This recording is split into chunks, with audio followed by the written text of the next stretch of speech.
the Nasty, assist record. sick. To be able to do that as a rookie in the face of that much defensive pressure, should have been unanimous. Should have been. I agree. It should have been unanimous.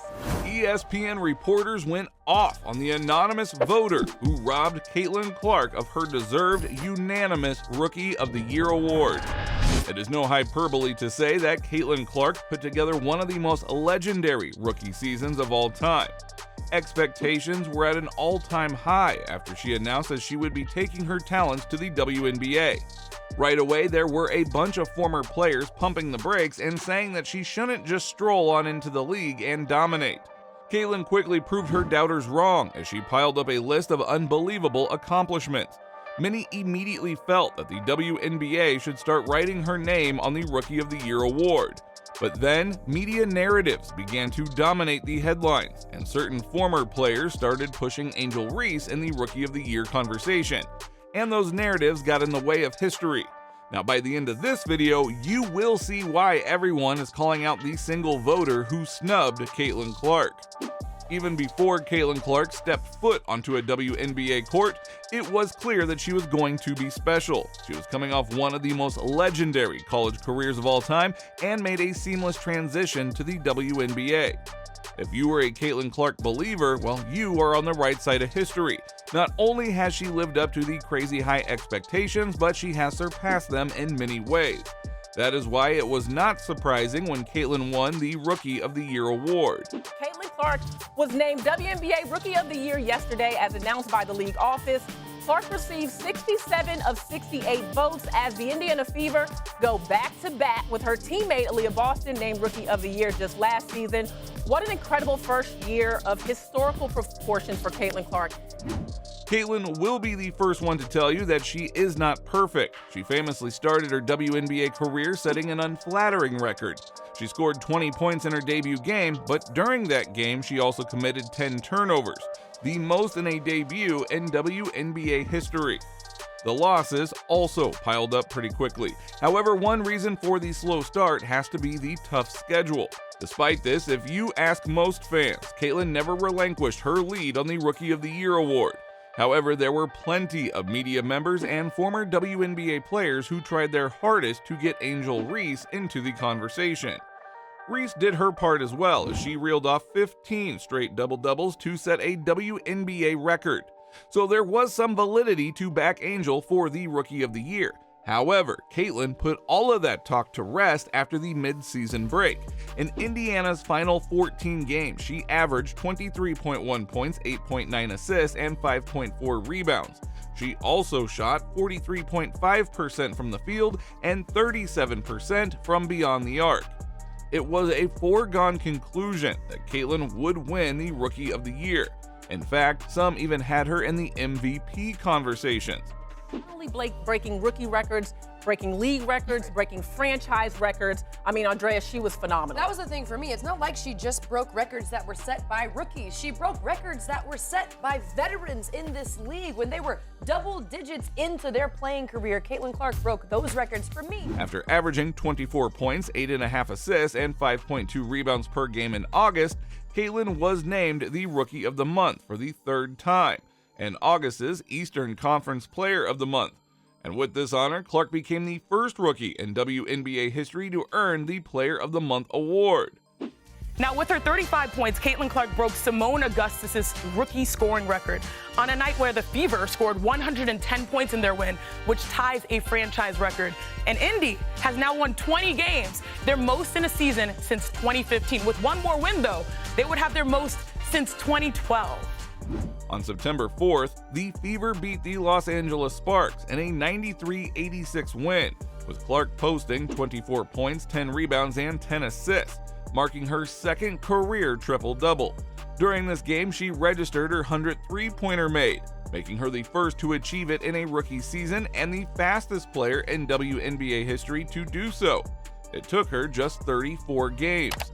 It was also Clark's third straight game with at least 20 points and 10 assists, equaling Courtney Vandersloot's streak from 2017 as the longest in WNBA history. They turned it around. They've won 7 of their 8 since. They clinched a playoff berth for the first time since 2016, which, by the way, was the last year of Hall of Famer and franchise icon Tamika Catching's career. So Caitlin, she continues to make history. She's the first rookie to win WNBA Player of the Month since the award's inception.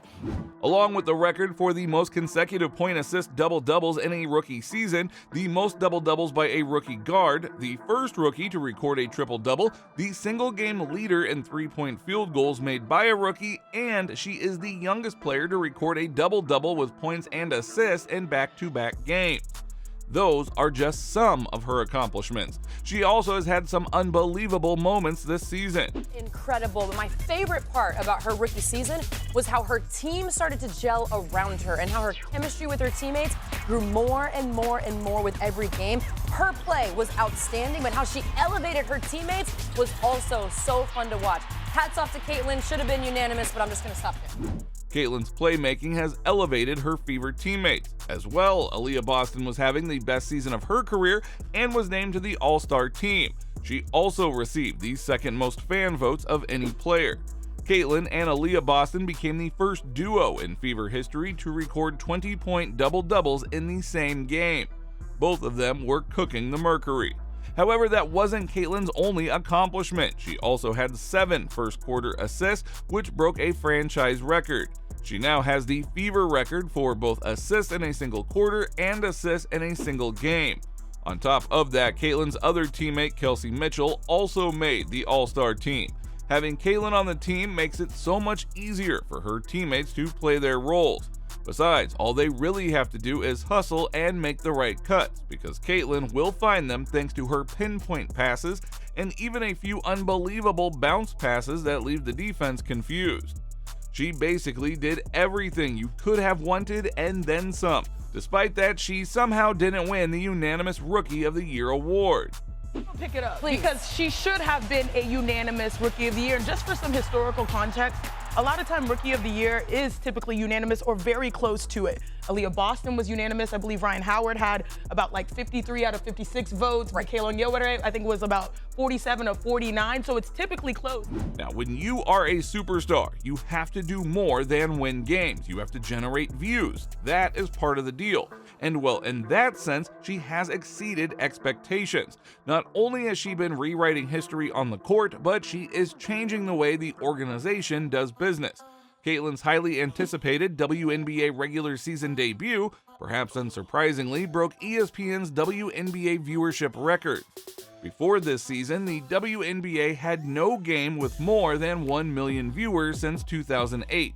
The Indiana Fever rookie scored 20 points as 2.1 million fans watched across ESPN2, ESPN Plus, and Disney Plus.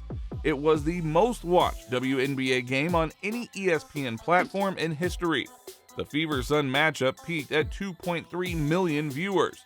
Televised games with Caitlin Clark's Indiana Fever averaged 1.18 million viewers compared to 394,000 for all other games. 22 games averaged over 1 million viewers, 19 of which involved the Indiana Fever.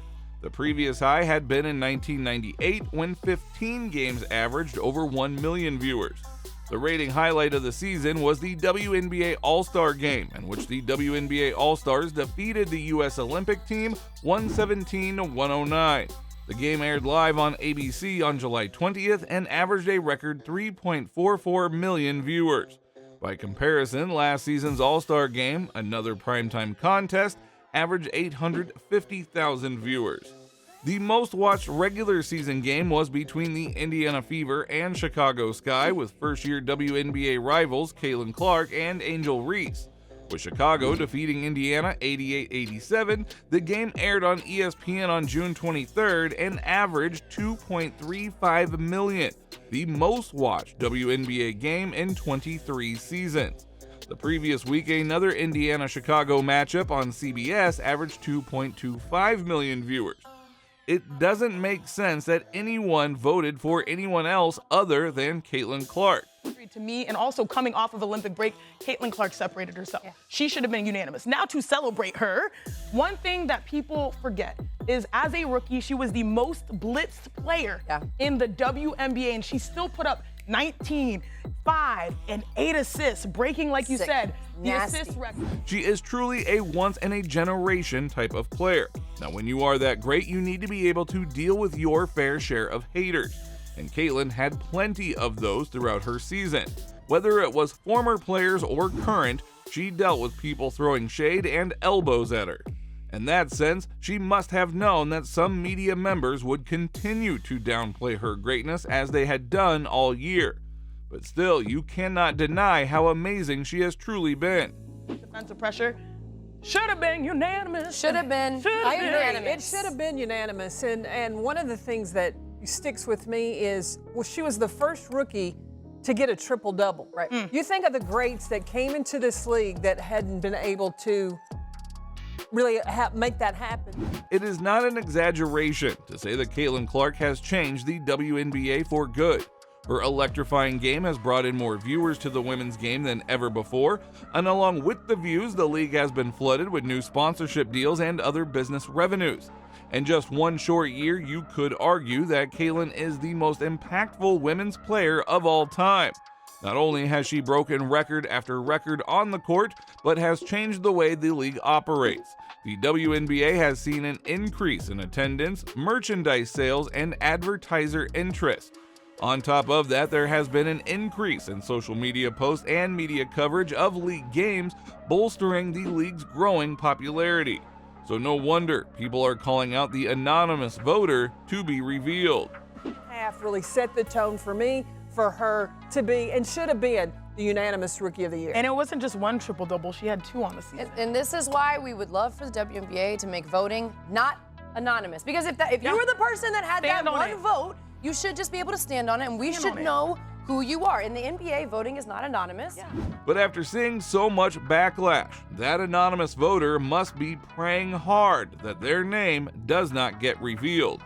Caitlin might not have won the unanimous Rookie of the Year, but she has clearly established herself as the face of the league and will likely battle for more hardware in the coming years.